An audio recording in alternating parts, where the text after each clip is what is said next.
ಓಂ ಶ್ರೀ ಸಾಯಿರಾಮ್. ಪ್ರಿಯ ವಿದ್ಯಾರ್ಥಿಗಳೇ, ಇಂದು ನಾವು 10ನೇ ತರಗತಿಗೆ ಸಂಬಂಧಪಟ್ಟಂತಹ ಕನ್ನಡ ವಿಷಯದಲ್ಲಿನ ಮೃಗ ಮತ್ತೆ ಸುಂದರಿ ಎಂಬ ಕಥೆಯ ಬಗ್ಗೆ ನಾವು ಇಂದು ತಿಳಿದುಕೊಳ್ಳೋಣ. ಇಲ್ಲಿ ನೋಡಿ, ಮೃಗ ಮತ್ತೆ ಸುಂದರಿ, ಇದು ಹೆಸರೇ ಹೇಳಿರುವಂತೆ ಮೃಗ ಅಂದರೆ ಏನು? ಮೃಗ ಅಂದರೆ ಒಂದು ಪ್ರಾಣಿ ಎಂಬ ಒಂದು ಅರ್ಥವನ್ನು ಬರುತ್ತೆ. ಮತ್ತು ಸುಂದರಿ, ಸುಂದರಿ ಅಂದರೆ ಉತ್ತಮವಾದ ಗುಣವುಳ್ಳವಳು ಎಂಬ ಅರ್ಥ. ಆದರೆ ಇಲ್ಲಿ ನಾವು ಗಮನಿಸಬೇಕಾದರೆ ಮೃಗ ಅಂದರೆ ನೋಡಲು ಆಕಾರ ಮಾತ್ರ ಮೃಗವಾಗಿದ್ದು ಅದರ ಮನಸ್ಸು ಒಳ್ಳೆಯದಾಗಿದ್ದು ಉತ್ತಮವಾದಂತಹ ಮಾನವೀಯ ಗುಣವನ್ನು ಹೊಂದಿರುವ ಒಂದು ಪ್ರಾಣಿ ಎಂದು ನಾವು ತಿಳಿದುಕೊಳ್ಬೇಕು. ಹಾಗೆಯೇ ಸುಂದರಿ ಅಂದರೆ ಇವಳು ನೋಡೋಕ್ಕೆ ರೂಪವತಿಯಾಗಿದ್ದು ಹಾಗೆಯೇ ಒಳ್ಳೆಯ ಸದ್ಗುಣವನ್ನು ಹೊಂದಿರುವಂತಹ ಸುಂದರಿಯನ್ನು ಕಾಣಬಹುದು. ಹೀಗೆ ಮೃಗ ಮತ್ತು ಸುಂದರಿ ಎಂಬ ಕಥೆಯ ಭಾಗವನ್ನು ನಾವಿಂದು ತಿಳಿದುಕೊಳ್ಳೋಣ. ಈ ಮೃಗ ಮತ್ತು ಸುಂದರಿ ಎಂಬ ಕಥೆಯನ್ನು ಬರೆದಂತಹ ಲೇಖಕರು ಪಿ ಲಂಕೇಶ್. ನೋಡಿ, ಪಿ ಲಂಕೇಶ್, ಪಾಳ್ಯ ಲಂಕೇಶ್ ಅವರು ಮಾರ್ಚ್ 8, 1935 ಶಿವಮೊಗ್ಗ ಜಿಲ್ಲೆಯ ಕೊನಗವಳ್ಳಿ ಗ್ರಾಮದಲ್ಲಿ ಜನಿಸಿದರು. ಇವರು ಶಿವಮೊಗ್ಗದ ಸಹ್ಯಾದ್ರಿ ಕಾಲೇಜಿನಲ್ಲಿ ಆಂಗ್ಲ ಭಾಷೆಯ ಅಧ್ಯಾಪಕರಾಗಿ ವೃತ್ತಿ ಜೀವನವನ್ನು ಆರಂಭಿಸಿದರು. ಇವರು ನಂತರವಾಗಿ 1962 ಬೆಂಗಳೂರು ವಿಶ್ವವಿದ್ಯಾನಿಲಯದಲ್ಲಿ ಪ್ರಾಧ್ಯಾಪಕರಾಗಿಯೂ ಸಹ ಸೇವೆಯನ್ನು ಸಲ್ಲಿಸಿರುವುದನ್ನು ನಾವಿಲ್ಲಿ ಕಾಣಬಹುದು. ಹಾಗೆಯೇ ಮುಂದುವರೆದು ಇವರು 1979 ಲಂಕೇಶ್ ಪತ್ರಿಕೆ ಎಂಬಂತಹ ವಾರಪತ್ರಿಕೆಯನ್ನು ಸಹ ಇವರು ಆರಂಭಿಸಿದ್ದಾರೆ. ನಾವು ನಾಟಕಗಳನ್ನು ಗಮನಿಸುವುದಾದರೆ ಸಂಕ್ರಾಂತಿ, ಇಡೀಪಸ್, ಅಂತಿಗೊನೆ ಎಂಬಂತಹ ಮುಂತಾದಂತಹ ನಾಟಕಗಳನ್ನು ಇವರು ರಚಿಸಿದ್ದಾರೆ. ಹಾಗೆಯೇ ಇವರ ಕಥಾ ಸಂಗ್ರಹಗಳು ಯಾವುವೆಂದರೆ ಕಲ್ಲು ಕರಗುವ ಸಮಯ, ಕೆರೆಯ ನೀರನ್ನು ಕೆರೆಗೆ ಚೆಲ್ಲಿ, ಉಲ್ಲಂಘನೆ, ಮಂಜು ಕವಿದ ಸಂಜೆ ಮುಂತಾದಂತಹ ಕಥಾ ಸಂಗ್ರಹಗಳನ್ನು ನಾವಿಲ್ಲಿ ಕಾಣಬಹುದು. ಹಾಗೆಯೇ ಇವರ ಕಾದಂಬರಿಗಳ ಬಗ್ಗೆ ನೋಡುವುದಾದರೆ ಮುಸ್ಸಂಜೆಯ ಕಥಾಪ್ರಸಂಗ, ಅಕ್ಕ ಎಂಬಂತಹ ಕಾದಂಬರಿಗಳನ್ನು ಕೂಡ ಇವರು ರಚನೆ ಮಾಡಿದ್ದಾರೆ. ಹಾಗೆಯೇ ಪಿ ಲಂಕೇಶ್ ಅವರ ಆತ್ಮಕಥೆ ಯಾವುದೆಂದರೆ ಉಳಿ ಮಾವಿನ ಮರ ಎಂಬುದು ಇವರ ಒಂದು ಆತ್ಮಕಥೆ. ಇಲ್ಲಿ ನೋಡಿ, ಪಿ ಲಂಕೇಶ್ ಅವರು ಕೇವಲ ಕಾದಂಬರಿ, ನಾಟಕ ಹಾಗೂ ಕಥಾ ಸಂಗ್ರಹಗಳನ್ನು ರಚಿಸಿದ್ದು ಮಾತ್ರವಲ್ಲದೆ ಪಿ ಲಂಕೇಶ್ ಅವರು ಚಲನಚಿತ್ರ ನಿರ್ದೇಶಕರಾಗಿಯೂ ಸಹ ಕಾರ್ಯನಿರ್ವಹಿಸಿದ್ದಾರೆ.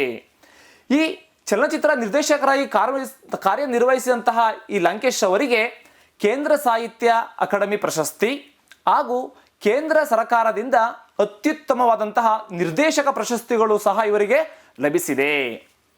ಹಾಗೆಯೇ ಪ್ರಸ್ತುತ ಈ ಮೃಗ ಮತ್ತೆ ಸುಂದರಿ ಎಂಬಂತಹ ಕಥೆಯನ್ನು ಪಿ ಲಂಕೇಶ್ ಅವರ ರಚಿಸಿರುವಂತಹ ಕಲ್ಲು ಕರಗುವ ಸಮಯ ಎಂಬ ಕಥಾ ಸಂಕಲನದಿಂದ ಈ ಮೃಗ ಮತ್ತೆ ಸುಂದರಿ ಎಂಬ ಕಥೆಯನ್ನು ಆರಿಸಿಕೊಳ್ಳಲಾಗಿದೆ.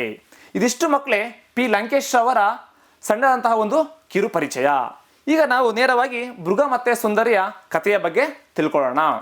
ಅದಕ್ಕಿಂತ ಮುನ್ನ ಇದರ ಆಶಯ ಮತ್ತು ಪ್ರವೇಶ ಭಾಗವನ್ನು ನಾವು ತಿಳಿಯುವುದು ಉಚಿತ.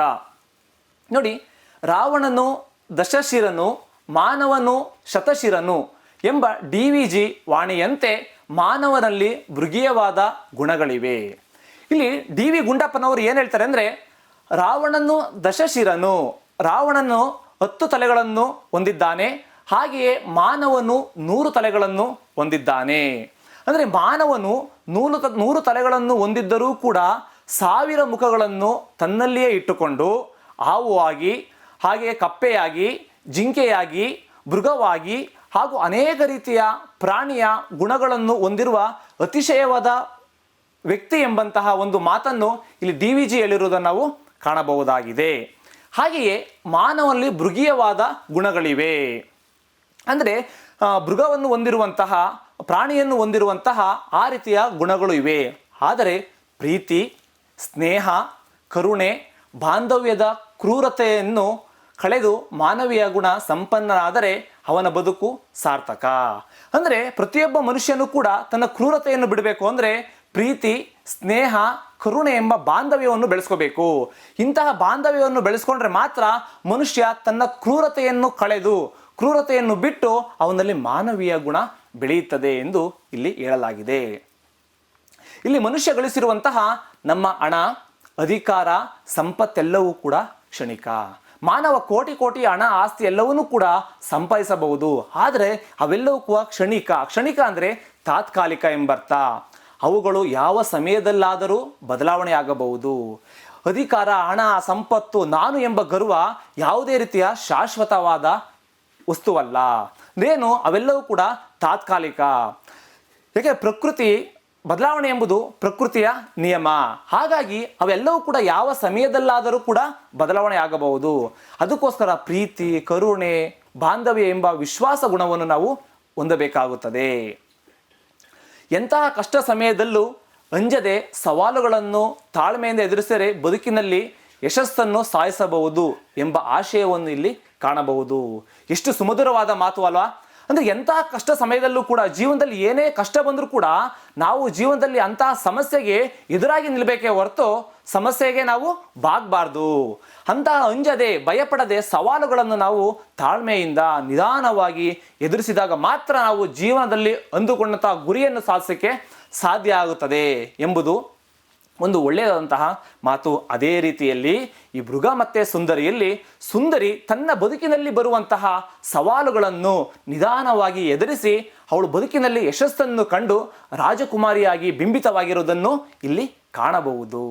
ಇದು ಇಲ್ಲಿನ ಒಂದು ಮುಖ್ಯವಾದ ಆಶಯ. ಸರಿ ಮಕ್ಕಳೇ, ಈಗ ನಾವು ನೇರವಾಗಿ ಪಾಠಕ್ಕೆ ಹೋಗೋಣ. ಇಂದಿನ ತರಗತಿಯಲ್ಲಿ ತಿಳಿದುಕೊಳ್ಳುವ ಪ್ರಮುಖ ಅಂಶಗಳು ಏನು ಎಂದರೆ ವರ್ತಕ ಹಾಗೂ ವರ್ತಕನ 3 ಹೆಣ್ಣು ಮಕ್ಕಳ ಸ್ವಭಾವ. ಅಂದರೆ ಇಲ್ಲಿ ವರ್ತಕ ಅಂದರೆ ವ್ಯಾಪಾರಿ ಮತ್ತು ವ್ಯಾಪಾರನ 3 ಹೆಣ್ಣು ಮಕ್ಕಳ ಸ್ವಭಾವ ಹೇಗಿತ್ತು. ಹಾಗೆಯೇ ವರ್ತಕನು ಬಡವನಾಗಲು ಕಾರಣ, ವ್ಯಾಪಾರಸ್ಥ ಶ್ರೀಮಂತನಾಗಿದ್ದ, ಅವನು ಬಡವನಾಗಲು ಏನು ಕಾರಣ. ವರ್ತಕನು ಹಡಗನ್ನು ಸ್ವಾಗತಿಸಲು ಹೊರಟಾಗ 3 ಹೆಣ್ಣು ಮಕ್ಕಳ ಬೇಡಿಕೆ. ವರ್ತಕನು ಅಳಿದುಳಿದ ಹಡಗನ್ನು ಸ್ವಾಗತಿಸಲು ಹೊರಟಾಗ ಆ 3 ಹೆಣ್ಣು ಮಕ್ಕಳು ತನ್ನ ತಂದೆಗೆ ಏನೆಂಬ ಬೇಡಿಕೆಯನ್ನು ಇಟ್ಟರು ಎಂಬ ವಿಚಾರವನ್ನು ತಿಳ್ಕೊಳ್ಳೋಣ. ಹಾಗೆಯೇ ಮೃಗವು ವರ್ತಕನ ಮುಂದಿಟ್ಟ ಬೇಡಿಕೆ. ಇದಿಷ್ಟು ಅಂಶಗಳನ್ನು ನಾವು ಇಂದಿನ ತರಗತಿಯಲ್ಲಿ ಕೂಲಂಕುಷವಾಗಿ ತಿಳಿದುಕೊಳ್ಳೋಣ. ಆತ ಮೃದು ಸ್ವಭಾವದ ವರ್ತಕನಾಗಿದ್ದ, ಧರ್ಮವಂತನಾಗಿದ್ದ. ಅವನಿಗೆ 3 ಹೆಣ್ಣು ಮಕ್ಕಳಿದ್ದರು. ಹಿರಿಯರಾದ 2 ಬಿಂಕ, ಬಡಿವಾರದ ಹುಡುಗಿಯರು. ಫ್ಯಾಷನ್, ಪಾರ್ಟಿ, ಗೆಳೆಯರೆಂದರೆ ಪಂಚ ಪ್ರಾಣ. ತಂದೆ ಶ್ರೀಮಂತ ವರ್ತಕನಾಗಿದ್ದರಿಂದ ತೊಂದರೆ ಆಗಲಿಲ್ಲ. 3ನೆಯ ಹುಡುಗಿ ತಂದೆಯಷ್ಟೇ ಮೃದು ಸ್ವಭಾವದವಳಾಗಿದ್ದಳು. ಆಕೆಗೆ ತಂದೆಯ ನೆಮ್ಮದಿ ಮುಖ್ಯ. ರೂಪವತಿಯಾಗಿದ್ದ ಆಕೆಯನ್ನು ಎಲ್ಲರೂ ಸುಂದರಿ ಎಂದೇ ಕರೆಯುತ್ತಿದ್ದರು. ಇದು ಓದಿದ ತಕ್ಷಣ ನಮಗೆ ಏನು ಅರ್ಥ ಆಗುತ್ತೆ ಹೇಳಿ? ವರ್ತಕನಿಗೆ 3 ಜನ ಹೆಣ್ಮಕ್ಳಿದ್ರು. ಆದರೆ ಹಿರಿಯರಾದ 2 ಏನು?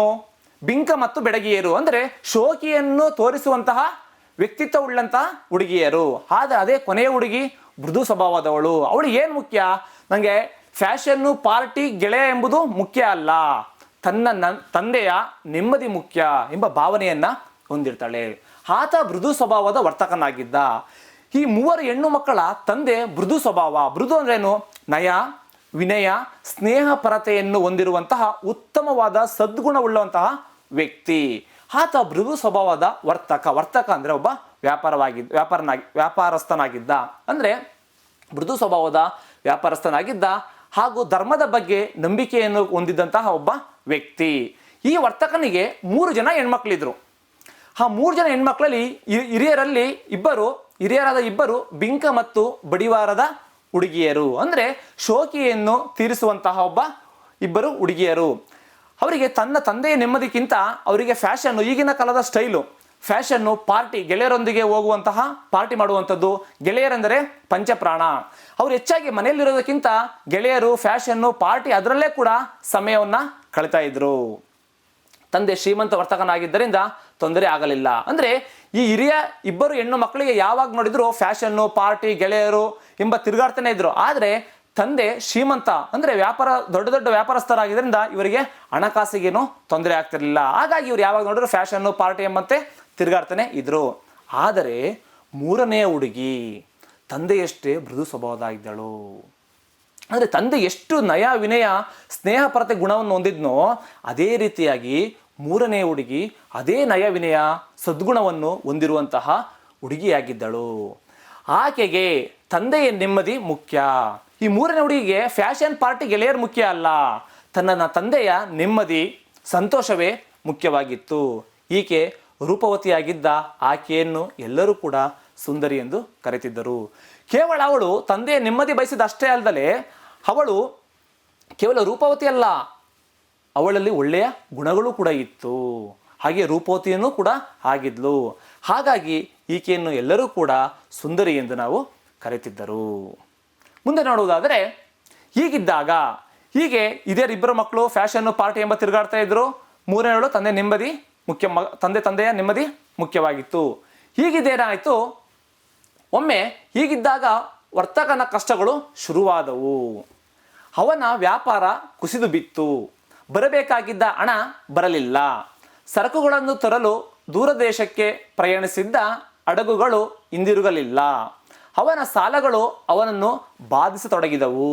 ಇದ್ದ ಬದ್ದ ಸ್ಥಿರಾಸ್ತಿ ಚರಾಸ್ತಿಯನ್ನೆಲ್ಲ ಮಾರಿ ಸಾಲ ತೀರಿಸಿ ಉಳಿದ ಪುಟ್ಟ ಮೊತ್ತದಲ್ಲಿ ಹಳ್ಳಿಯ ಕಡೆ ಒಂದು ಮನೆ ಕೊಂಡು ತನ್ನ ಹೆಣ್ಣು ಮಕ್ಕಳನ್ನು ಕರೆದು ಹೇಳಿದ, ಮಕ್ಕಳೇ, ನನ್ನ ಸ್ಥಿತಿ ನಿಮಗೆ ಈಗಾಗಲೇ ತಿಳಿದಿದೆ. ನಾವಿನ್ನು ನಗರದಲ್ಲಿ ವಾಸಿಸುವುದು ಕಷ್ಟ. ಆದ್ದರಿಂದ ಹಳ್ಳಿಗೆ ಹೋಗಬೇಕಾಗಿದೆ. ದಯಮಾಡಿ ಸಹಕರಿಸಿ ಎಂದು ಕೇಳಿದ. ಇಲ್ಲಿ ತಂದೆ ತನ್ನ 3 ಹೆಣ್ಣು ಮಕ್ಕಳಲ್ಲಿ ಕೋರಿಕೆಯನ್ನು ಮಾಡ್ಕೊತ ಇದ್ದಾನೆ. ಮಕ್ಕಳೇ, ನನಗೆ ಇಷ್ಟು ದಿನ ಆಸ್ತಿ ಹಣ ಎಲ್ಲದೂ ಕೂಡ ಇತ್ತು, ನಾನು ಶ್ರೀಮಂತನಾಗಿದ್ದೆ. ಆದರೆ ನನಗೀಗ ಕಷ್ಟಗಳು ಶುರುವಾಗಿದೆ. ಯಾಕೆ ಕಷ್ಟಗಳು ಶುರುವಾಗಿದೆ? ಆ ವ್ಯಾಪಾರಸ್ಥನಿಗೆ ವ್ಯಾಪಾರದಲ್ಲಿ ಸಾಕಷ್ಟು ಲಾಸ ಉಂಟಾಗಿದೆ. ಅಂದರೆ ಸರಕುಗಳನ್ನು ಕೊಂಡಲು ಹಣವನ್ನು ವಿನಿಮಯ ಮಾಡಿದ್ದಾನೆ, ಆದರೆ ಅದರಿಂದ ಯಾವುದೇ ರೀತಿಯ ಲಾಭ ಇಲ್ಲ. ಹೀಗಿದ್ದಾಗ ಈ ವ್ಯಾಪಾರಸ್ಥನಿಗೆ ಕಷ್ಟಗಳು ಆರಂಭವಾಗ್ತವೆ. ಅವನ ವ್ಯಾಪಾರ ಕುಸಿದು ಬಿತ್ತು. ಯಾವುದೇ ರೀತಿಯ ಲಾಭ ಇರಲಿಲ್ಲ. ಬರಬೇಕಾಗಿದೆ ಅಂದರೆ ವ್ಯಾಪಾರಕ್ಕೆ ಬಂಡವಾಳ ಹೂಡಿದಂತಹ ಹಣ ಅದು ಬರ್ತಾ ಇಲ್ಲ. ಹಾಗಾಗಿ ಇವನು ಸರಕುಗಳನ್ನು ತರಲು ದೂರ ದೇಶಕ್ಕೆ ಪ್ರಯಾಣಿಸ್ತಿದ್ದ. ಹಣವನ್ನು ಕೊಟ್ಟು ಬೇರೆ ದೇಶಕ್ಕೆ ಪ್ರಯಾಣ ಹೋಗಿದ್ದ ಹಡಗುಗಳು ಹಿಂದಿರುಗಲಿಲ್ಲ. ಯಾವುದೇ ರೀತಿಯ ಬರಲಿಲ್ಲ. ಹಡಗುಗಳೇ ಬರಲಿಲ್ಲ ಅಂದರೆ ಅವನಿಗೆ ಲಾಭ ಎಲ್ಲಿ, ವ್ಯಾಪಾರ ಎಲ್ಲಿ, ಏನು ಕೂಡ ಸಾಧ್ಯ ಇಲ್ಲ. ಹೀಗಿದ್ದಾಗ ಅವನಿಗೆ ತುಂಬ ಜೀವನದಲ್ಲಿ ಸಾಕಷ್ಟು ಕಷ್ಟಗಳು ಆರಂಭವಾಯಿತು. ಅವನ ಸಾಲಗಳು ಅವನನ್ನು ಬಾಧಿಸತೊಡಗಿದವು. ಅಂದರೆ ಸಾಲಗಳು ಯಥೇಚ್ಛವಾಗಿ ಹೆಚ್ಚಾಗಿ ಅವನನ್ನು ಕಾಡತೊಡಗಿದವು, ತೊಂದರೆ ಕೊಡೋದಕ್ಕೆ ಶುರು ಮಾಡಿದ್ವು. ಅಂದರೆ ಪ್ರತಿಯೊಬ್ಬ ವ್ಯಕ್ತಿಗೂ ಕೂಡ ಅವನ ಜೀವನದಲ್ಲಿ ನೆಮ್ಮದಿ ಇರಬೇಕು ಅಂದರೆ ಪ್ರೀತಿ ವಿಶ್ವಾಸ ಇರಬೇಕು, ಹಾಗೂ ಒಳ್ಳೆಯತನ ಇರಬೇಕು. ಆದರೆ ಮೈ ಮೇಲೆ ತುಂಬ ಸಾಲ ಇದ್ದರೆ ಅವನಿಗೆ ಹೇಗೆ ತಾನು ನಿದ್ದೆ ಮಾಡೋಕ್ಕೆ ಸಾಧ್ಯ? ಹಾಗೆ ಹೇಗೆ ತಾನು ನೆಮ್ಮದಿಯಿಂದ ಬದುಕೋದಕ್ಕೆ ಸಾಧ್ಯ? ಅದೇ ರೀತಿಯಲ್ಲಿ ಇವನಿಗೆ ಇರಬರೋ ಬಂಡವಾಳ ಎಲ್ಲವೂ ಕೂಡ ಅವನು ವ್ಯಾಪಾರಕ್ಕೆ ಹಾಕಿದ್ದರಿಂದ ಲಾಭ ಕೂಡ ಆಗಲಿಲ್ಲ, ಹಡಗು ಕೂಡ ಬರಲಿಲ್ಲ, ಇದರಿಂದ ಹಣವೂ ಕೂಡ ಆಗಲಿಲ್ಲ. ಹಾಗಾಗಿ ಅವನ ಸಾಲಗಳು ಯಥೇಚ್ಛವಾಗಿದ್ದವು. ಇಲ್ಲಿ ಇದ್ದ ಬದ್ದ ಸ್ಥಿರಾಸ್ತಿ ಚರಾಸ್ತಿ. ಸ್ಥಿರಾಸ್ತಿ ಅಂದ್ರೇನು? ಮನೆ, ಆಸ್ತಿ ಸ್ಥಿರವಾಗಿ ಇರುವಂಥವು. ಚರಾಸ್ತಿ ಅಂದರೆ ಚಲಿಸುವಂಥದ್ದು. ಏನು? ಒಡವೆ ಇರ್ಬೋದು, ಕಾರ್ ಇರ್ಬೋದು, ಹಣ ಇರ್ಬೋದು. ಈ ರೀತಿಯಾಗಿ ಸ್ಥಿರಾಸ್ತಿ ಮತ್ತು ಚರಾಸ್ತಿ ಎಲ್ಲವನ್ನೂ ಕೂಡ ಮಾರಿ ಅವನ ಮೈ ಮೇಲೆ ಇರುವಂತಹ ಎಲ್ಲ ಸಾಲಗಳನ್ನು ತೀರಿಸ್ತಾನೆ. ಆದರೆ ಉಳಿದಂತಹ ಸಾಲವನ್ನು ತೀರಿಸಿ ಉಳಿದಂತಹ ಸ್ವಲ್ಪ ಪುಟ್ಟ ಹಣದಲ್ಲಿ ಹಳ್ಳಿಯ ಕಡೆ ಬಂದು ಮನೆ ಮಾಡಿಕೊಂಡು ಹೆಣ್ಣು ಮಕ್ಕಳನ್ನು ಕರೆದು ಹೇಳಿದ. ಅಂದರೆ ಈಗ ಅವನು ನಗರದಲ್ಲಿ ಆಡಂಬರ ಜೀವನವನ್ನು ಮಾಡೋದಕ್ಕೆ ಸಾಧ್ಯವಾಗ್ತಿಲ್ಲ. ಯಾಕೆ? ವ್ಯಾಪಾರ ಕುಸಿದು ಬಿತ್ತು. ಅವನಿಗೆ ವ್ಯಾಪಾರದಲ್ಲಿ ನಷ್ಟ ಉಂಟಾಯಿತು. ಇರೋಬರ ಸ್ಥಿರಾಸ್ತಿ ಚರಾಸ್ತಿ ಎಲ್ಲವನ್ನೂ ಕೂಡ ಮಾರಿ ಸಾಲವನ್ನು ತೀರಿಸ್ತಾನೆ. ಇರುವಂತಹ ಸ್ವಲ್ಪ ಹಣದಲ್ಲಿ ಏನು ಮಾಡ್ತಾನೆ, ಒಂದು ಹಳ್ಳಿ ಕಡೆ ಹೋಗ್ಬಿಟ್ಟು ಒಂದು ಮನೆಯನ್ನು ಮಾಡಿಕೊಂಡು ಜೀವನವನ್ನು ಮಾಡೋದಕ್ಕೆ ನಿರ್ಧಾರವನ್ನು ಮಾಡ್ತಾನೆ. ಆಗ ಹೆಣ್ಣು ಮಕ್ಕಳ ಹತ್ರ ಹೋಗಿ, ಮಕ್ಕಳೇ, ನನ್ನ ಸ್ಥಿತಿ ನಿಮಗೆ ಈಗಾಗಲೇ ತಿಳಿದಿದೆ. ನನ್ನ ವ್ಯಾಪಾರ ಲಾಸ್ ಆಗಿದೆ, ನಾನು ಎಲ್ಲದೂ ಕೂಡ ಮಾರಿದ್ದೀನಿ, ನಷ್ಟದಲ್ಲಿದ್ದೀನಿ. ನನ್ನ ಸ್ಥಿತಿ ಗತಿ ಈಗ ನಿಮಗೆ ತಿಳಿದಿರುವಂತಹ ವಿಷಯವೇ. ನಾವಿನ್ನು ನಗರದಲ್ಲಿ ಈ ಒಂದು ಸಿಟಿಯಲ್ಲಿ ನಾವು ಐಶ್ವರ್ಯ ಆಡಂಬರ ಜೀವನ ಮಾಡೋದಕ್ಕೆ, ಶ್ರೀಮಂತ ಜೀವನ ಮಾಡೋದಕ್ಕೆ ಸಾಧ್ಯ ಆಗಲ್ಲ. ಯಾಕೆ ಅಂದರೆ ನಮಗೆ ತುಂಬ ನಷ್ಟ ಉಂಟಾಗಿದೆ. ಆದ್ದರಿಂದ ಹಳ್ಳಿಗೆ ಹೋಗಬೇಕಾಗಿದೆ. ನಾವು ಹಳ್ಳಿಯಲ್ಲಿ ಹೋಗಿ ಚಿಕ್ಕದಾದಂತಹ ಒಂದು ಹಳ್ಳಿ ಮನೆಯಲ್ಲಿ ಜೀವನವನ್ನು ಮಾಡಬೇಕಾಗಿದೆ. ದಯವಿಟ್ಟು ಸಹಕರಿಸಿ ಅಂತ ತನ್ನ ಹೆಣ್ಣು ಮಕ್ಕಳಲ್ಲಿ ಹೋಗಿ ಹೇಳ್ತಾನೆ. ಆಗ ಮೊದಲ ಇಬ್ಬರು ಹುಡುಗಿಯರಿಗೆ ಆಘಾತ, ನಿರಾಸೆ. ಮೊದಲು ತಾವು ಹಳ್ಳಿಗೆ ಸುತಾರಾಮ್ ಬರುವುದಿಲ್ಲವೆಂದು ಹಠ ಹಿಡಿದರು. ಮೂರನೆಯ ಹುಡುಗಿ ಮಾತ್ರ ಹೊರಡಲು ಅಣಿಯಾದಳು. ಹೋಗಬೇಕಾದ ಅನಿವಾರ್ಯತೆಯನ್ನು ತಿಳಿದು ಮೊದಲ ಇಬ್ಬರು ಮಕ್ಕಳು ಅಳುತ್ತಲೇ ಹೊರಟರು. ತಂದೆ ಹೋಗಿ ಹೇಳ್ತಾನೆ, ನಾವಿನ್ನು ನಗರದ ಜೀವನ ಮಾಡೋದಕ್ಕೆ ಸಾಧ್ಯನೇ ಇಲ್ಲ, ವ್ಯಾಪಾರ ನಷ್ಟ ಉಂಟಾಗಿದೆ, ನಾವೀಗ ಹಳ್ಳಿಯಲ್ಲಿ ಹೋಗಿ ಒಂದು ಮನೆ ಮಾಡಿಕೊಂಡು ಇರಬೇಕು. ಆದರೆ ಮೊದಲ ಇಬ್ಬರು ಹುಡುಗಿಯರಿಗೆ ಆಘಾತ ಮತ್ತು ನಿರಾಸೆ. ಯಾಕೆ? ಅವರು ಸುತಾರ ಒಪ್ಪೋದೇ ಇಲ್ಲ. ಯಾಕೆ ಹೇಳಿ ನೋಡೋಣ. ಅವರು ಬಿಂಕ ಮತ್ತು ಬಡಿವಾರದ ಹುಡುಗಿಯರು, ಅಂದರೆ ಶೋಕಿಯನ್ನು ತೀರಿಸುವಂತಹ ಹುಡುಗಿಯರು, ವಯ್ಯಾರದ ಹುಡುಗಿಯರು, ಈಗಿನ ಕಾಲದ ಶೈಲಿಗೆ ಹೊಂದಿಕೊಂಡಿರುವಂಥವ್ರು, ಗೆಳೆಯರು, ಪಾರ್ಟಿ ಎಂಬಂಥ ಪಂಚಪ್ರಾಣವನ್ನು ಬಿಡ್ತಾ ಇದ್ರು. ಗೆಳೆಯರೆಂದರೆ ತಂದೆಯ ಹಣವನ್ನು ಲೆಕ್ಕ ಇಲ್ಲದಷ್ಟು ಖರ್ಚು ಮಾಡ್ತಾ ಇದ್ರು. ಹೀಗೆ ಯಥೇಚ್ಛವಾಗಿ ಖರ್ಚು ಮಾಡ್ತಿದ್ದಂತಹ ಈ ಹುಡುಗಿಯರು ಹಳ್ಳಿಗೆ ಸುತಾರಾಮ್ ಒಪ್ಪುವುದಿಲ್ಲ, ನಾವು ಹಳ್ಳಿಗೆ ಬರೋದೇ ಇಲ್ಲ ಅಂದ್ಬಿಟ್ಟು ಹಠವನ್ನು ಹಿಡಿತಾರೆ. ಆದರೆ ಮೂರನೇ ಹುಡುಗಿ ಮಾತ್ರ ಆಗಲ್ಲ. ಯಾಕೆ? ತಂದೆಯ ಆಗಿ ಅವಳು ಮೃದು ಸ್ವಭಾವದವಳು. ಅವಳು ಏನು ಮುಖ್ಯ? ಗೆಳೆಯರು, ಫ್ಯಾಷನ್, ಪಾರ್ಟಿ ಮುಖ್ಯ ಅಲ್ಲ, ತಂದೆಯ ನೆಮ್ಮದಿ ಮುಖ್ಯ. ಹಾಗಾಗಿ ಈ ಸುಂದರಿ ರೂಪವತಿಯಾಗಿದ್ದಂತಹ ಮೂರನೇ ಹುಡುಗಿ ಮಾತ್ರ ಹೊರಡಲು ಅಣಿಯಾದಳು ಅಂದರೆ ಸಿದ್ಧವಾದಳು. ಹಳ್ಳಿ ಮನೆಗೆ ಹೋಗಲು, ಹಳ್ಳಿ ಕಡೆ ಹೋಗಿ ಜೀವನ ಮಾಡಲು ಅವಳು ತಯಾರಾದಳು, ಸಿದ್ಧರಾದಳು. ಆದರೆ ಏನು ಮಾಡೋಂಗಿಲ್ಲ, ಅನಿವಾರ್ಯವಾಗಿ 3 ಜನ ಹೆಣ್ಮಕ್ಳು ಹೋಗಲೇಬೇಕಾಗಿದೆ. ಇಬ್ಬರು ಹಠ ಹಿಡಿದ್ರೂ ಕೂಡ ಅವರು ಹೊರಡಲೇಬೇಕು. ಆಗ ಹೋಗಬೇಕಾದ ಅನಿವಾರ್ಯತೆಯ ತಿಳಿದು ಮೊದಲ ಇಬ್ಬರು ಹೆಣ್ಣು ಮಕ್ಕಳು ಅಳುತ್ತಲೇ ಹೊರಟರು. ಅವರು ಮನಸ್ಪೂರ್ವಕವಾಗಿ ನಾವು ಹಳ್ಳಿ ಬಂದು ಜೀವನ ಮಾಡ್ತೀವಿ ಅಂತ ಹೇಳ್ತಾ ಇಲ್ಲ, ಅಳುತ್ತಲೇ ಅಂದರೆ ಈ ನಗರ ಜೀವನವನ್ನು ನಾವು ಕೈ ಬಿಡಬೇಕಲ್ಲ, ಈ ಫ್ಯಾಷನ್ ಪಾರ್ಟಿ ಮುಂದೆ ಇಲ್ವಲ್ಲ ಎಂಬ ಆ ಭಾವನೆ. ನಮ್ಮ ತಂದೆ ಚೆನ್ನಾಗಿರಬೇಕು, ನಮ್ಮ ಸಾಲವ ತೀರಿಸಬೇಕು, ಹಳ್ಳಿ ಕಡೆ ಹೋಗಿ ಸರಳವಾದ ಜೀವನ ಮಾಡಬೇಕು ಎಂಬಂತಹ ಭಾವನೆ ಹಿರಿಯರಾದ ಇಬ್ಬರು ಹೆಣ್ಣು ಮಕ್ಕಳಿಗೆ ಇಲ್ಲ. ಹಾಗಾಗಿ ಆ ಇಬ್ಬರು ಹಿರಿಯರಾದ ಹೆಣ್ಣು ಮಕ್ಕಳು ಅಳುತ್ತಲೇ ಹೊರಟರು. ಮುಂದೆ ಬಡತನದಿಂದ ವರ್ತಕನಿಗೆ ಮತ್ತು ಸುಂದರಿಗೆ ಅಷ್ಟೇನೂ ತೊಂದರೆ ಆಗಲಿಲ್ಲ. ಅವರ ಜೀವನ ಸರಳವಾಗಿತ್ತು. ಹೀಗಿದ್ದಾಗ ಒಂದು ದಿನ ವರ್ತಕನ ಅಳಿದುಳಿದ ಹಡಗು ಬರುವ ಸುದ್ದಿ ಬಂತು. ವರ್ತಕ ಹಡಗನ್ನು ಸ್ವಾಗತಿಸಲು ನಗರಕ್ಕೆ ಹೊರಟ.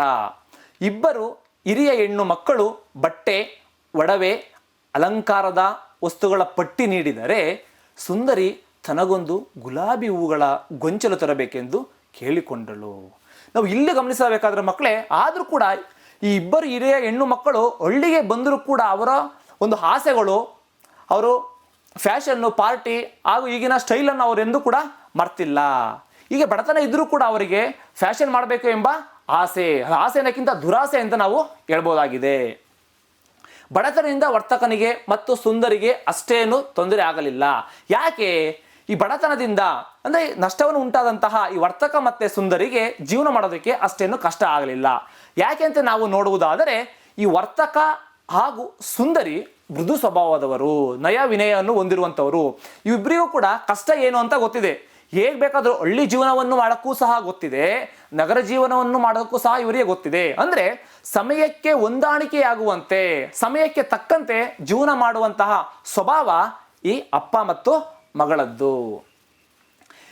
ಅವರ ಜೀವನ ಸರಳವಾಗಿತ್ತು. ಹೀಗಿರುವಾಗ ಒಂದು ದಿನ ಏನಾಯಿತು ಅಂದರೆ, ವರ್ತಕನ ಅಳಿದುಳಿದ ಹಡಗು ಬರುವ ಸುದ್ದಿ ಬಂತು. ಅಂದರೆ ವರ್ತಕ ಬಂಡವಾಳವನ್ನು ಹೂಡಿ ಬೇರೆ ದೇಶಕ್ಕೆ ಸರಕುಗಳನ್ನು ತರಲು ಹೇಳಿದ್ದ. ಅಲ್ಲಿರುವಂತಹ ಹಡಗು ಬರುವ ವಿಚಾರ ಅವನಿಗೆ ಗೊತ್ತಾಯಿತು. ಹೀಗಿದ್ದಾಗ ವರ್ತಕ ಹಡಗನ್ನು ನೋಡೋದಿಕ್ಕೆ, ಹಡಗನ್ನು ಸ್ವಾಗತಿಸಲು, ನನ್ನ ಸರಕುಗಳು ಬರ್ತಾ ಇದ್ದಾವೆ, ಅದನ್ನು ಸ್ವಾಗತಿಸಲು ನಗರಕ್ಕೆ ಹೊರಟ.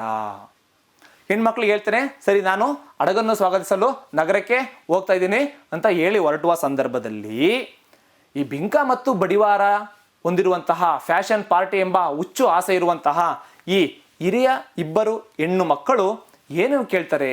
ನೋಡಪ್ಪ, ನನಗೆ ಬಟ್ಟೆ, ಒಡವೆ, ಅಲಂಕಾರದ ವಸ್ತುಗಳನ್ನು ತಗೊಬನ್ನಿ ಎಂಬ ಪಟ್ಟಿಯನ್ನು ನೀಡ್ತಾರೆ. ಅವರಿಗೆ ನಮ್ಮ ತಂದೆಗೆ ಇಷ್ಟು ದಿನ ಲಾಸ್ ಆಗಿದೆ, ಇವತ್ತೇನೋ ಹಡಗು ಬರ್ತಾ ಇದೆ, ಲಾಭ ಮಾಡಿಕೊಂಡು ಖುಷಿಯಾಗಿ ಬರಲಿ ಎಂಬ ಆಸೆ ಇಲ್ಲ. ಅವ್ರಿಗೇನು ಒಡವೆ, ಬಟ್ಟೆ, ಅಲಂಕಾರ ವಸ್ತುಗಳು ತರಬೇಕು ಎಂಬ ಅವರಿಗೆ ದುರಾಸೆ ಉಂಟಾಗಿದೆ. ಆದರೆ ಮೂರನೆಯ ಮಗಳಾದಂತಹ ಸುಂದರಿ ಆ ರೀತಿಯಲ್ಲ. ಅವಳು ಅಪ್ಪನಿಗೆ ಏನೂ ಕೂಡ ಬೇಡ, ತನಗೊಂದು ಗುಲಾಬಿ ಹೂಗಳ ಗೊಂಚಲು ತರಬೇಕೆಂದು ಕೇಳಿಕೊಂಡಳು. ಈ ಮಾತಿನಲ್ಲಿ ನೋಡಿ, ತನಗೊಂದು ಗುಲಾಬಿ ಹೂಗಳ ಗೊಂಚಲು ತರಬೇಕೆಂದು ಕೇಳಿಕೊಂಡಳು. ಈ ಒಂದು ವಾಕ್ಯದಲ್ಲಿಯೇ ತನ್ನ ತಂದೆಯ ಮೇಲೆ ಅಪಾರವಾದಂತಹ ಪ್ರೀತಿ ಹಾಗೂ ತಂದೆಯ ಮೇಲೆ ಎಂತಹವಾದಂತಹ ಒಂದು ಆಸೆಯನ್ನು ಹೊಂದಿದ್ದಾಳೆ, ತಂದೆಯನ್ನು ಎಷ್ಟು ಮಟ್ಟಿಗೆ ಅರ್ಥ ಮಾಡ್ಕೊಂಡಿದ್ದಾರೆ ಎಂಬ ವಿಚಾರವನ್ನು ನಾವಿಲ್ಲಿ ಕಾಣಬಹುದಾಗಿದೆ. ಮುಂದೆ ಏನಾಗುತ್ತೆ ನೋಡೋಣ. ಆ ವರ್ತಕ ಏನಾಗ್ತಾನೆ, ಹಳ್ಳಿಯಿಂದ ನಗರಕ್ಕೆ ಹೋಗ್ತಾನೆ. ಏನಕ್ಕೆ? ಹಡಗನ್ನು ಸ್ವಾಗತಿಸಲು. ಆ ನಗರಕ್ಕೆ ಹೋಗಿ ವರ್ತಕ ಅಡಗಿಯಾಗಿ ಕಾದ. ಆದರೆ ಅದು ಬರಲೇ ಇಲ್ಲ. ನಿರಾಶನಾಗಿ ಹಳ್ಳಿಗೆ ಹೊರಟ. ಗಾಡಿಗೆ ಕಾಸಿಲ್ಲದೆ ನಡೆದುಕೊಂಡು ದಟ್ಟ ಅರಣ್ಯದಲ್ಲಿ ಸಾಗಿದ. ಹೊತ್ತು ನೆತ್ತಿಗೇರಿತ್ತು. ಹಸಿವಿನಿಂದ ಬಳಲಿದ್ದ. ಇದ್ದಕ್ಕಿದ್ದಂತೆ ಕಾಡಿನ ನಡುವೆ ಭವ್ಯ ಬಂಗಲೆಯೊಂದು ಗೋಚರಿಸಿತು. ಅದೊಂದು ಮನೋಹರ ಅರಮನೆ. ನಿರ್ಜನವಾಗಿತ್ತು, ಮೌನವಾಗಿತ್ತು. ಅಂಜಿಕೆಯಿಂದಲೇ ಎಲ್ಲವನ್ನೂ ನೋಡುತ್ತಾ ಸಾಗಿದ. ಅಲ್ಲೊಂದು ಕೊನೆಯಲ್ಲಿ ಭಕ್ಷ್ಯ ಭೋಜ್ಯಗಳನ್ನು ಇಡಲಾಗಿತ್ತು. ಹಸಿವೆ ತಾಳಲಾರದೆ ಉಂಡ. ಭೋಜನ ಸವಿದು ಹೊರಬಂದ. ಪುಷ್ಪವನದ ಗುಲಾಬಿಗಳನ್ನು ನೋಡಿದ. ತನ್ನ ಮಗಳು ಸುಂದರಿಗಾಗಿ ಒಂದು ಗೊಂಚಲು ಕಿತ್ತುಕೊಂಡ. ಇದ್ದಕ್ಕಿದ್ದಂತೆ ಸಿಡಿಲು ಹೊಡೆದಂತಹ ಶಬ್ದ. ಭೀಕರ ಮೃಗವೊಂದು ಉಗ್ರ ಶಬ್ದದಿಂದ ಗರ್ಜಿಸುತ್ತಾ ಅವನನ್ನು ಕೊಲ್ಲಲು ಅವನ ಕುತ್ತಿಗೆಗೆ ಕೈ ಹಾಕಿತು. ಇಲ್ಲಿ ನೋಡಿ, ಈ ನಗರದಿಂದ ಹಳ್ಳಿಯಿಂದ ನಗರಕ್ಕೆ ಹೊರಟ ಯಾವ ಉದ್ದೇಶಕ್ಕೋಸ್ಕರ? ಹಡಗನ್ನು ಸ್ವಾಗತಿಸಲು. ಆದರೆ ಅಲ್ಲಿ ಹಡಗು ಬಂತ, ಅಲ್ಲಾಗಿರೋ ಪರಿಸ್ಥಿತಿ ಏನು ಎಂಬ ವಿಚಾರ ಈ ಒಂದು ಪ್ಯಾರದಲ್ಲಿ ಅಡಗಿದೆ. ನೋಡಿ, ವರ್ತಕ ಅಡಗಿಯಾಗಿ ಕಾದ. ಅಂದರೆ ಹಡಗು ಬರುತ್ತೆ ಎಂಬ ತಿಳ್ಕೊಂಡು ಅವನು ಬಂದರಿಗೆ ಹೋಗ್ಬಿಟ್ಟು ಹಡಗಿಗಾಗಿ ತುಂಬ ಹೊತ್ತು ಅವನು ಕಾಯ್ತಾ ಇರ್ತಾನೆ. ಆದರೆ ಹಡಗು ಬರಲೇ ಇಲ್ಲ. ಎಷ್ಟೊತ್ತಾದರೂ ಕೂಡ ಅದನ್ನು ಮೂರನೇ ವ್ಯಕ್ತಿಯಿಂದ ಅವನು ಹಡಗು ಬರುತ್ತೆ ಎಂಬ ವಿಚಾರವನ್ನು ತಿಳ್ಕೊಂಡ. ಎಷ್ಟೇ ಹೊತ್ತು ಕೂಡ ಅಲ್ಲಿ ಕಾದ, ಆದರೆ ಯಾವುದೇ ಕಾರಣಕ್ಕೂ ಕೂಡ ಅಲ್ಲಿ ಹಡಗು ಬರಲೇ ಇಲ್ಲ. ಈಗ ಅಲ್ಲಿ ನಿರಾಶನಾಗಿ ಹಳ್ಳಿಗೆ ಹೊರಟ. ನಿರಾಶನಾಗಿ ತುಂಬ ಬೇಜಾರಾಗುತ್ತೆ. ಈಗ ನಾವು ಏನೋ ಒಂದು ಆಸೆ ಇಟ್ಕೊಂಡಿರ್ತೀವಿ, ನಮಗೇನೋ ಒಂದು ಲಭಿಸಬೇಕು ಅಂತ, ಅದರಿಂದ ನಾವು ನಾಳೆ ಸಿಗುತ್ತೆ ಎಂಬ ಭಾಳಷ್ಟು ಖುಷಿಯನ್ನು ಹೊಂದಿರ್ತೀವಿ. ಆದರೆ ನಾವು ಅಂದ್ಕೊಂಡಿದ್ದು ಸಿಗಲಿಲ್ಲ ಅಂದಾಗ ನಮಗೆ ಎಷ್ಟು ಬೇಸರ ಆಗುತ್ತೋ ಆ ರೀತಿಯಾದ ಬೇಸರ ಈ ವರ್ತಕನಿಗೆ ಆಯಿತು. ಅಂತಹ ಬೇಸರ ಅನುಭವಿಸ್ತರಿಗೆ ಗೊತ್ತಾಗೋದು ಎಂತಹ ಒಂದು ಮನಸ್ಸಿನ ಮೇಲೆ ಪ್ರಭಾವ ಬೀರುತ್ತೆ, ಎಷ್ಟು ಬೇಜಾರಾಗುತ್ತೆ ಎಂಬ ವಿಚಾರ ಅದನ್ನು ಯಾರು ಅನುಭವಿಸ್ತಾರೋ ಅಂಥವರಿಗೆ ಗೊತ್ತಾಗುತ್ತೆ. ಅದೇ ರೀತಿಯಲ್ಲಿ ಇವನು ಕೂಡ ಹಡಗು ಬರುತ್ತೆ ಎಂಬ ವಿಚಾರದಿಂದ ಸಂತೋಷದಿಂದ ನಗರಕ್ಕೆ ಹೊರಟ. ಯಾವುದೇ ರೀತಿಯಾದಂತಹ ಹಡಗು ಬರದೆ ಅವನು ನಿರಾಶನಾದ, ಬೇಸರಾದ. ಮನಸ್ಸಿಗೆ ಸಾಕಷ್ಟು ನೋವನ್ನುಂಟು ಆಯಿತು. ಆಗ ಹಡಗು ಬರಲಿಲ್ಲ ಅಂತ ಹೇಳ್ಬಿಟ್ಟು ಗಾಡಿಗೆ ಕಾಸಿಲ್ಲದೆ, ಅಂದರೆ ವಾಹನಕ್ಕೂ ಕೂಡ ಅವನು ಕಾಸಿಲ್ಲದೆ ನಡೆದುಕೊಂಡು ಹೋಗ್ತಾ ಇರ್ತಾನೆ. ಎಲ್ಲಿ ನಡ್ಕೊಂಡು ಹೋಗ್ತಾ ಇರ್ತಾನೆ? ದಟ್ಟ ಅರಣ್ಯದಲ್ಲಿ ಸಾಗಿದ. ದಟ್ಟ ಅಂದರೆ ಸುತ್ತ ಮರ ಗಿಡ ಪೊದೆಗಳು ಎಲ್ಲವೂ ಇರುವಂತಹ ಒಂದು ದಟ್ಟ ಅರಣ್ಯದಲ್ಲಿ, ಭಯಂಕರವಾದ ಅರಣ್ಯದಲ್ಲಿ ಇವನು ನಡ್ಕೊಂಡು ಹೋಗ್ತಾ ಇರ್ತಾನೆ. ಅಷ್ಟೇ ಅಲ್ಲದೆ ಹೊತ್ತು ನೆತ್ತಿಗೇರಿತ್ತು ಅಂದರೆ ಒಂದು ಊಟದ ಸಮಯ ಆಗಿತ್ತು. ಸರಿಸುಮಾರು 12 ಅಥವಾ 12:30 ಈ ರೀತಿಯಾದಂತಹ ಒಂದು ಸಮಯ ಆಗಿರಬಹುದು. ಹಸಿವಿನಿಂದ ಬಳಲಿದ್ದ, ಹೊತ್ತು ನೆತ್ತಿಗೇರಿತ್ತು ಅಂದರೆ ಒಂದು ಊಟದ ಸಮಯ ಎಂದೇ ನಾವಿಲ್ಲಿ ಭಾವಿಸಬಹುದು. ಹೀಗೆ ದಟ್ಟವಾದ ಅರಣ್ಯದಲ್ಲಿ ನಡ್ಕೊಂಡು ಹೋಗಬೇಕಾದ್ರೆ ಇದ್ದಕ್ಕಿದ್ದಂತೆ ಕಾಡಿನ ನಡುವೆ, ಒಂದು ಕಾಡಿನ ಮಧ್ಯೆ ಭವ್ಯವಾದ ಬಂಗಲೆಯೊಂದು ಗೋಚರಿಸಿತು. ಭವ್ಯ ಅಂದರೆ ಸುಂದರವಾದ ಎಂಬ ಅರ್ಥ. ಆ ಕಾಡಿನ ನಡುವೆ ಒಂದು ಅತಿ ಸುಂದರವಾದ ಭವ್ಯವಾದ ಒಂದು ಬಂಗಲೆ ಗೋಚರಿಸಿತು, ಅವನಿಗೆ ಕಾಣಿಸಿಕೊಂಡಿತು. ಅದೊಂದು ಮನೋಹರವಾದ ಅರಮನೆ. ಮನೋಹರ ಅಂದರೆ ಮನಸ್ಸಿಗೆ ಹಾಗೂ ನೋಡೋದಕ್ಕೆ ಅತಿ ಸುಂದರವಾದದ್ದು, ಮನಸ್ಸಿಗೆ ಸಂತೋಷವನ್ನು ಉಂಟು ಮಾಡುವಂಥದ್ದು, ನೋಡೋದಕ್ಕೆ ಸುಂದರವಾದಂತಹ ಭವ್ಯವಾದ ಅರಮನೆ ಅದು ಇತ್ತು. ನಿರ್ಜನವಾಗಿತ್ತು ಮತ್ತು ಮೌನವಾಗಿತ್ತು. ನಿರ್ಜನ ಅಂದರೆ ಅರಮನೆಯಲ್ಲಿ ಯಾರೂ ಕೂಡ ಇರಲಿಲ್ಲ ಅಂದರೆ ಅದು ಮೌನವಾಗಿತ್ತು ಅಂತಲೇ ಅರ್ಥ. ಹಾಗಾಗಿ ನಿರ್ಜನವಾಗಿತ್ತು ಹಾಗೂ ಮೌನವಾಗಿತ್ತು. ಆಯಿತು, ಹೋಗ್ತಾನೆ. ಏಕೆ ನಾವು ದಟ್ಟವಾದ ಅರಣ್ಯ, ಆ ಮನೆಯಲ್ಲಿ ಒಂದು ಭವ್ಯವಾದ ಅರಮನೆ ನಿರ್ಜನವಾಗಿತ್ತು ಅಂದರೆ ಅವನಿಗೆ ಸ್ವಲ್ಪ ಭಯ ಉಂಟಾಗಲೇಬೇಕು. ಏಕೆಂದರೆ ಯಾರೂ ಕೂಡ ಇಲ್ಲ ಅಂದರೆ, ದಟ್ಟವಾದ ಅರಣ್ಯದಲ್ಲಿ ಹೋಗಬೇಕು ಅಂದರೆ ಪ್ರತಿಯೊಬ್ಬ ವ್ಯಕ್ತಿಯೂ ಕೂಡ ಭಯ ಉಂಟಾಗೋದು ಅದು ಸರ್ವೇ ಸಾಮಾನ್ಯ. ಹಾಗಾಗಿ ಅಲ್ಲಿ ಅಂಜಿಕೆಯಿಂದಲೇ ಆ ಮನೆಯತ್ತ ಸಾಗಿದ, ಎಲ್ಲವನ್ನೂ ನೋಡುತ್ತಾ ಸಾಗಿದ. ಅಲ್ಲೊಂದು ಕೋಣೆಯಲ್ಲಿ ಭಕ್ಷ್ಯ ಭೋಜ್ಯಗಳನ್ನು ಇಡಲಾಗಿತ್ತು. ಆ ಅರಮನೆಯ ಒಂದು ಕೋಣೆಯಲ್ಲಿ ಭಕ್ಷ್ಯ ಭೋಜ್ಯ, ಒಳ್ಳೆಯದಂತಹ ಊಟ ಉಪಹಾರಗಳನ್ನು ಅಲ್ಲಿ ಇಡಲಾಗಿತ್ತು.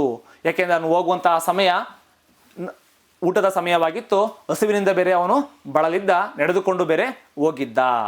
ಅಂತಹ ಒಂದು ಸಂದರ್ಭದಲ್ಲಿ ಆ ಒಂದು ಅರಮನೆಗೆ ಹೋದಾಗ ಅಲ್ಲಿರುವಂತಹ ಭಕ್ಷ್ಯ ಭೋಜ್ಯಗಳನ್ನು ನೋಡಿ ಅವನು ಹಸಿವೆಯನ್ನು ತಾಳಲಾರದೆ ಊಟವನ್ನು ಮಾಡ್ತಾನೆ. ನಂತರ ಭೋಜನ ಸವಿದು ಊಟವನ್ನು ಮಾಡ್ಕೊಂಡ್ಬಿಟ್ಟು ಆ ಒಂದು ಊಟದ ಕೋಣೆಯಿಂದ ಅವನು ಹೊರಗಡೆ ಬರ್ತಾನೆ. ಪುಷ್ಪವನದ ಗುಲಾಬಿ ಹೂಗಳನ್ನು ನೋಡಿದ. ಅಲ್ಲಿ ಒಂದು ಹೂ ತೋಟ ಇರುತ್ತೆ ಅರಮನೆಯ ಮುಂಭಾಗದಲ್ಲಿ ಒಂದು ಗುಲಾಬಿ ಹೂಗಳನ್ನು ನೋಡಿದ. ಆಗ ಅವನಿಗೊಂದು ನೆನಪಿಗೆ ಬರುತ್ತೆ, ಏನು ತನ್ನ ಮೂರನೆಯ ಮಗಳು ಸುಂದರಿ ಏನು ಹೇಳಿದ್ಲು, ನನಗೆ ಒಡವೆ ಬೇಡ, ಅಲಂಕಾರದ ವಸ್ತುಗಳು ಬೇಡ, ಏನು ಕೂಡ ಬೇಡ, ನನಗೆ ಬೇಕಾಗಿರೋದು ಒಂದು ಗುಲಾಬಿ ಹೂವು. ಹಾಗಾಗಿ ತನ್ನ ಮಗಳು ಹೇಳಿದಂತಹ ಮಾತು ನೆನಪಾಗಿ ತನ್ನ ಮಗಳು ಸುಂದರಿಗಾಗಿ ಒಂದು ಗುಲಾಬಿ ಗೊಂಚಲನ್ನು ಆ ಪುಷ್ಪವನದಲ್ಲಿ ಕಿತ್ತುಕೊಂಡ. ಹೀಗಿದ್ದಾಗ ಇದ್ದಕ್ಕಿದ್ದಂತೆ ಸಿಡಿಲು ಹೊಡೆದಂತೆ ಭೀಕರವಾದಂತಹ ಭಯಂಕರವಾದಂತಹ ಒಂದು ಶಬ್ದ ಬರುತ್ತದೆ. ಆ ಶಬ್ದ ಮಾಡಿದ್ಯಾವುದು? ಮೃಗ.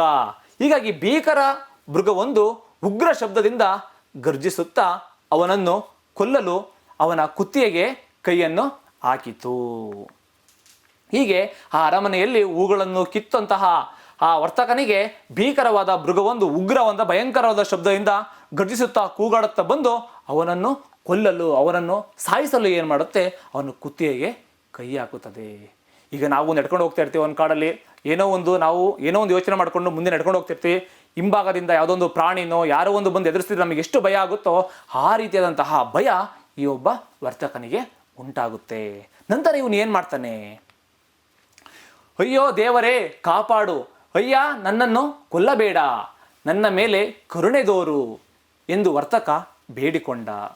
ನಾನು ಅಯ್ಯನೂ ಅಲ್ಲ, ದೇವರು ಅಲ್ಲ, ಮನುಷ್ಯನೂ ಅಲ್ಲ, ನನ್ನಲ್ಲಿ ಕರುಣೆ ಇಲ್ಲ, ಇರಲು ಸಾಧ್ಯವೂ ಇಲ್ಲ, ನಿನ್ನನ್ನು ಸೀಳಿ ತಿಂದು ಹಾಕುತ್ತೇನೆ ಎಂದು ಕತ್ತು ಇಸುಕ ತೊಡಗಿತು. ಕೊಲ್ಲಬೇಡ, ನನ್ನ ಮಗಳಿಗಾಗಿ ಒಂದು ಗೊಂಚಲು ಗುಲಾಬಿ ತಗೊಂಡಿದ್ದು ಅಪರಾಧವೇ ಅಂದ. ತಿಂದಿದ್ದಿ, ತೇಗಿದ್ದಿ, ಗುಲಾಬಿ ಕಿತ್ತಿದ್ದಿ. ಇಂದು ಮೃಗ ಸಿಟ್ಟಿನಿಂದ ಅಬ್ಬರಿಸಿ, ಕೇಳು, ನಿನ್ನ ಬದಲಾಗಿ ನಿನ್ನ ಮುದ್ದು ಮಗಳನ್ನು ತಂದುಕೊಟ್ಟರೆ ನಿನ್ನನ್ನು ಕೊಲ್ಲುವುದಿಲ್ಲ.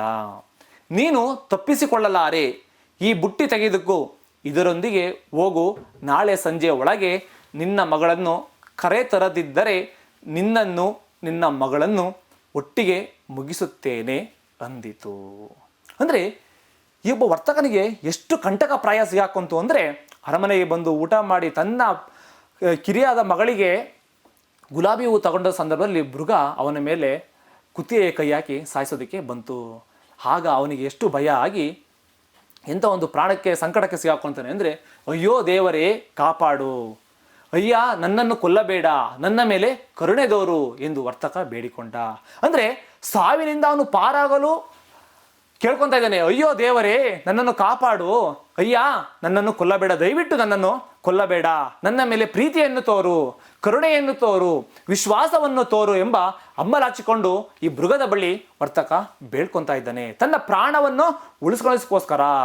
ಏಕೆಂದರೆ ಪ್ರತಿಯೊಬ್ಬರಿಗೂ ಕೂಡ ಪ್ರಾಣ ಭಯ ಎಂಬುದು ಇದ್ದೇ ಇರುತ್ತದೆ. ಅದು ಸರ್ವೇ ಸಾಮಾನ್ಯನೂ ಕೂಡ ಆಗಿರುತ್ತದೆ.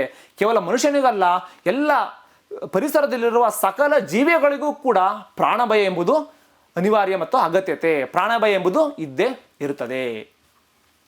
ಆಗ ಮೃಗ ಹೇಳುತ್ತೆ, ನಾನು ಅಯ್ಯನೂ ಅಲ್ಲ, ದೇವರೂ ಅಲ್ಲ, ಮನುಷ್ಯನೂ ಅಲ್ಲ, ನನ್ನಲ್ಲಿ ಕರುಣೆ ಇಲ್ಲ, ಅದಿರಲು ಸಾಧ್ಯವೂ ಕೂಡ ಇಲ್ಲ, ನಿನ್ನನ್ನು ಸೀಳಿ ತಿಂದು ಹಾಕುತ್ತೇನೆ ಎಂದು ಕತ್ತು ಇಸುಕತೊಡಗಿತು. ಅವನೇನೋ ಬೇಡ್ಕೊಂತಾನೆ, ಅಯ್ಯ ನನ್ನ ಮೇಲೆ ಕರುಣೆ ತೋರು, ನನ್ನನ್ನು ಕಾಪಾಡು, ನನ್ನನ್ನು ಕೊಲ್ಬೇಡ ಅಂತ ವರ್ತಕ ಬೇಡ್ಕೊಂತಾನೆ. ಆದರೆ ಈ ಮೃಗ ಏನು ಮಾಡುತ್ತೆ, ನಾನು ಅಯ್ಯನೂ ಅಲ್ಲ, ನಾನು ದೇವರು ಕೂಡ ಅಲ್ಲ, ನಾನು ಮನುಷ್ಯನೂ ಕೂಡ ಅಲ್ಲ, ನಿನ್ನ ಮೇಲೆ ನನಗೆ ಯಾವುದೇ ರೀತಿ ಕರುಣೆನೂ ಇಲ್ಲ, ಕರುಣೆ ಅಂದ್ರೇನು ನನಗೆ ಗೊತ್ತೇ ಇಲ್ಲ, ಅಂತಹ ಭಾವನೆ ನನ್ನಲ್ಲಿ ಮೂಡೋದಕ್ಕೆ ಸಾಧ್ಯನೇ ಇಲ್ಲ, ನಿನ್ನನ್ನು ಸೀಳಿ ನಿನ್ನ ದೇಹವನ್ನು ಭಾಗ ಮಾಡಿ ತಿಂದು ಹಾಕುತ್ತೇನೆ ಎಂದು ಕತ್ತನ್ನು ಇಸುಕತೊಡಗಿತು. ಆಗ ವರ್ತಕ ಹೇಳ್ತಾನೆ, ಕೊಲ್ಲಬೇಡ, ನನ್ನ ಮಗಳಿಗಾಗಿ ಒಂದು ಗೊಂಚಲು ಗುಲಾಬಿ ತಗೊಂಡಿದ್ದು ಅಪರಾಧವೇ, ನನ್ನನ್ನು ಯಾಕೆ ಕೊಲ್ತೀಯ, ದಯವಿಟ್ಟು ನನ್ನನ್ನು ಸಾಯಿಸಬೇಡ, ಕೊಲ್ಬೇಡ, ನನ್ನ ಪ್ರೀತಿಯಾದಂತಹ ಮಗಳಿಗೆ ಕೇವಲ ಒಂದು ಗುಲಾಬಿ ಗೊಂಚಲು ಹೂವನ್ನು ತಗೊಂಡಿದ್ದು ತಪ್ಪಾ, ಅಪರಾಧವಾ ಎಂದು ಪ್ರಶ್ನೆಯನ್ನು ಮಾಡ್ತಾನೆ. ಅದಕ್ಕೆ ಮೃಗ ಹೇಳುತ್ತೆ, ತಿಂದಿದ್ದಿ, ತೇಗಿದ್ದಿ, ಗುಲಾಬಿ ಕಿತ್ತಿದ್ದಿ. ಇಂದು ಮೃಗ ಸಿಟ್ಟಿನಿಂದ ಅಬ್ಬರಿಸಿ, ನೀನು ನಮ್ಮನೆಗೆ ಬಂದೆ, ಅಲ್ಲಿ ಭಕ್ಷ್ಯ ಭೋಜಗಳನ್ನು ತಿಂದಿದ್ದೀಯಾ, ತೇಗಿದ್ದೀಯಾ, ಅಷ್ಟೇ ಅಲ್ಲದೆ ಗುಲಾಬಿ ಹೂಗಳನ್ನು ಕಿತ್ಕೊಂಡಿದ್ದೀಯಾ ಎಂದು ಸಿಟ್ಟಿನಿಂದ ಅವನು ಅಬ್ಬರಿಸಿ ಕೇಳ್ತಾ ಇತ್ತು. ಆಗ ಒಂದು ಮಾತು ಹೇಳುತ್ತೆ, ಯಾರಿಗೆ, ವರ್ತಕನಿಗೆ, ಕೇಳು, ನಿನ್ನ ಬದಲಾಗಿ ನಿನ್ನ ಮುದ್ದು ಮಗಳನ್ನು ತಂದು ಕೊಟ್ಟರೆ ನಿನ್ನನ್ನು ಕೊಲ್ಲುವುದಿಲ್ಲ. ಸರಿ ಆಯಿತು, ನಿನ್ನನ್ನು ನಾನು ಈಗ ಬಿಡ್ತೀನಿ. ಒಂದು ಮಾತಿತ್ತ ಗಮನಿಸಿ ಕೇಳು, ನಿನ್ನನ್ನು ನಾನು ಬಿಡ್ತೀನಿ, ನಿನ್ನ ನಾನು ಕೊಲ್ಲೋದಿಲ್ಲ, ಆದರೆ ನಿನ್ನ ಬದಲಾಗಿ, ನಿನ್ನ ಪರ್ಯಾಯವಾಗಿ ನಿನ್ನ ಮುದ್ದು ಮಗಳನ್ನು, ನಿನ್ನಲ್ಲಿರುವಂತಹ ಮುದ್ದಾಗಿರುವಂತಹ ಸುಂದರಿಯಾಗಿರುವಂತಹ ಮಗಳನ್ನು ತಂದು ಕೊಟ್ಟರೆ ನಿನ್ನನ್ನು ಕೊಲ್ಲುವುದಿಲ್ಲ. ಮಕ್ಕಳನ್ನು ನನಗೆ ತಂದು ಒಪ್ಪಿಸಿದರೆ ಮಾತ್ರ ನಿನ್ನನ್ನು ಬಿಡ್ತೀನಿ. ನೀನು ತಪ್ಪಿಸಿಕೊಳ್ಳಲಾರೆ, ಈ ಒಂದು ಷರತ್ತಿನಿಂದ ನೀನು ತಪ್ಪಿಸಿಕೊಳ್ಳಲಾರೆ. ಈ ಬುಟ್ಟಿ ತೆಗೆದುಕೋ ಅಂದರೆ ಮೃಗ ಆ ವರ್ತಕನಿಗೆ ಒಂದು ಬುಟ್ಟಿಯನ್ನು ಕೊಡುತ್ತೆ. ಇದರೊಂದಿಗೆ ಹೋಗು, ನಾಳೆ ಸಂಜೆ ಒಳಗೆ ನಿನ್ನ ಮಗಳನ್ನು ಕರೆತರದಿದ್ದರೆ ನಿನ್ನನ್ನು ನಿನ್ನ ಮಗಳನ್ನು ಒಟ್ಟಿಗೆ ಮುಗಿಸುತ್ತೇನೆ ಅಂದಿತು. ಹೇಳ್ತು ಮೃಗ, ನೋಡು, ನಿನ್ನ ಬದಲಾಗಿ ನಿನ್ನ ಮುದ್ದು ಮಗಳನ್ನು ತಂದು ಒಪ್ಪಿಸಿದ್ರೆ ನಾನು ನಿನ್ನನ್ನು ಬಿಡ್ತೀನಿ. ಈ ಒಂದು ಷರತ್ತಿನಿಂದ ನೀನು ನನ್ನಿಂದ ತಪ್ಪಿಸಿಕೊಳ್ಳೋದಕ್ಕೆ ಸಾಧ್ಯವೇ ಇಲ್ಲ. ಸರಿ, ಈ ಬುಟ್ಟಿಯನ್ನು ತೆಗೆದುಕೋ ಅಂದರೆ ಆ ಮೃಗ ಆ ವರ್ತಕರ ಒಂದು ಬುಟ್ಟಿಯನ್ನು ಕೊಡುತ್ತೆ. ಈ ಬುಟ್ಟಿಯನ್ನು ತೆಗೆದುಕೊಂಡು ಹೋಗು, ನಾಳೆ ಸಂಜೆ ಒಳಗೆ ನೀನು ನಿನ್ನ ಮಗಳನ್ನು ಕರೆ ತರಲೇಬೇಕು. ಕರೆ ತರದಲೇ ಇದ್ದರೆ ನಿನ್ನ ಮಗಳನ್ನು ಹಾಗೂ ನಿನ್ನನ್ನು ಒಟ್ಟಿಗೆ ತಿಂದು ಮುಗಿಸುತ್ತೇನೆ ಎಂಬ ಒಂದು ಮಾತನ್ನು ಈ ಒಂದು ಮೃಗ ಈ ವರ್ತಕನಿಗೆ ಹೇಳಿರುವಂತಹ ಒಂದು ಮಾತು. ಇದಿಷ್ಟು ಮಕ್ಕಳೇ ಮೃಗ ಮತ್ತು ಸುಂದರಿಯ ಈ ದಿನದ ಒಂದು ಅಂಶ. ಅಂದರೆ ಇಲ್ಲಿ ವರ್ತಕನ ಸ್ವಭಾವ ಹೇಗಿತ್ತು ಹಾಗೂ ವರ್ತಕನ 3 ಹೆಣ್ಣು ಮಕ್ಕಳ ಸ್ವಭಾವ ಹೇಗಿತ್ತು, ವರ್ತಕನು ಯಾವ ಒಂದು ಸಂಕಷ್ಟಕ್ಕೆ ಸಿಕ್ಕಾಕ್ಕೊಳ್ತಾನೆ, ವರ್ತಕನಿಗೆ ವ್ಯಾಪಾರದಲ್ಲಿ ನಷ್ಟ ಉಂಟಾಗಲು ಕಾರಣವೇನು ಎಂಬ ವಿಚಾರದ ಬಗ್ಗೆ ನಾವು ಈ ತರಗತಿಯಲ್ಲಿ ನಾವು ತಿಳಿದುಕೊಂಡಿದ್ದೇವೆ. ಅದೇ ರೀತಿ ಮುಂದಿನ ತರಗತಿಯಲ್ಲಿ ಏನೇನಾಗುತ್ತೆ, ಆ ಮೃಗದ ಬಾಯ ಆಕಾರ ಹೇಗಿತ್ತು, ಈ ಮೃಗ ವರ್ತಕನಿಗೆ ಕೊಟ್ಟಂತಹ ಬುಟ್ಟಿಯಲ್ಲಿ ಏನಿತ್ತು, ಅದೇ ರೀತಿಯಲ್ಲಿ ಆ ಮೃಗಕ್ಕೆ ಸಂತೋಷ ಉಂಟಾಗಲು ಕಾರಣವೇನು, ಹಾಗೆಯೇ ಆ ಮೃಗಕ್ಕೆ ಶಾಪ ವಿಮೋಚನೆ ಉಂಟಾಗುತ್ತೆ, ಅದು ಯಾವ ಒಂದು ಕಾರಣದಿಂದ, ಹಾಗೆಯೇ ಮೃಗ ಸುಂದರಿಯ ಮುಂದಿಟ್ಟ ಬೇಡಿಕೆ ಏನು, ಹಾಗೆಯೇ ಈ ವರ್ತಕ ಮೃಗ ಇಟ್ಟಂತಹ ಬೇಡಿಕೆಯನ್ನು ತನ್ನ ಹೆಣ್ಣು ಮಕ್ಕಳ ಮುಂದಿಟ್ಟಾಗ ಆ ಹೆಣ್ಣು ಮಕ್ಕಳ ಪ್ರತಿಕ್ರಿಯೆ ಏನು ಎಂಬ ವಿಚಾರಗಳನ್ನು ನಾವು ಮುಂದಿನ ತರಗತಿಯಲ್ಲಿ ತಿಳಿದುಕೊಳ್ಳೋಣ. ಈಗ ಇಂದಿನ ತರಗತಿಗೆ ಸಂಬಂಧಪಟ್ಟಂತಹ ಕೆಲವೊಂದು ಪ್ರಶ್ನೆ ಉತ್ತರಗಳನ್ನು ನಿಮಗೆ ನೀಡ್ತಾ ಇದ್ದೇನೆ, ಅದಕ್ಕೆ ನೀವು ಉತ್ತರವನ್ನು ಕಂಡ್ಕೊಬರಬೇಕಾಗುತ್ತೆ. ಈ ಕೆಳಗಿನ ಪ್ರಶ್ನೆಗಳಿಗೆ ಉತ್ತರಿಸಿ. ಬಡತನ ಸುಂದರಿ ಹಾಗೂ ಅವಳ ತಂದೆಗೆ ಕಷ್ಟವಾಗಲಿಲ್ಲ ಏಕೆ? ನಾನು ಈಗ ತಾನೇ ಹೇಳಿದ್ದೀನಿ, ಆ ಸುಂದರಿ ಮತ್ತು ತಂದೆ ಯಾವ ರೀತಿ ಜೀವನ ಮಾಡ್ತಿದ್ರು, ಎಂತಹ ಸ್ವಭಾವವನ್ನು ಹೊಂದಿದ್ರು, ಹಾಗಾಗಿ ಬಡತನ ಎಂಬುದು ಅವರಿಗೆ ಏಕೆ ಕಷ್ಟವಾಗಲಿಲ್ಲ ಎಂಬ ವಿಚಾರಗಳನ್ನು ನಾನು ನಿಮಗೆ ತಿಳಿಸಿದ್ದೀನಿ. ಅದರ ಬಗ್ಗೆ ಉತ್ತರವನ್ನು ಬರ್ಕೊಬರಬೇಕು. ವರ್ತಕನಿಗೆ ಕಷ್ಟ ಉಂಟಾಗಲು ಕಾರಣವೇನು, ಈ ವಿಚಾರದ ಬಗ್ಗೆ ನಿಮಗೆ ಸಾಕಷ್ಟು ತಿಳಿಸಿದ್ದೀನಿ. ಹಾಗೆ ವರ್ತಕನ 3 ಹೆಣ್ಣು ಮಕ್ಕಳ ಸ್ವಭಾವ ಹೇಗಿತ್ತು, ಈ ವರ್ತಕನಿಗಿರುವಂತಹ 3 ಹೆಣ್ಣು ಮಕ್ಕಳ ಸ್ವಭಾವ ಹೇಗಿತ್ತು, ಹಿರಿಯರ 2 ಮಕ್ಕಳ ಸ್ವಭಾವ ಹೇಗಿತ್ತು, ಹಾಗೆಯೇ 3ನೇಯವಳ ಹೆಣ್ಣು ಮಗಳ ಸ್ವಭಾವ ಹೇಗಿತ್ತು ಎಂಬ ವಿಚಾರಗಳ ಬಗ್ಗೆ ನಿಮಗೆ ಸಾಕಷ್ಟು ತಿಳಿಸಿದ್ದೀನಿ. ಈ 3 ಪ್ರಶ್ನೆಗಳಿಗೆ ನಾಳೆ ನೀವು ಉತ್ತರವನ್ನು ಕಂಡುಬರಬೇಕಾಗುತ್ತದೆ. ಸಾಯಿರಾಮ್, ಧನ್ಯವಾದಗಳು.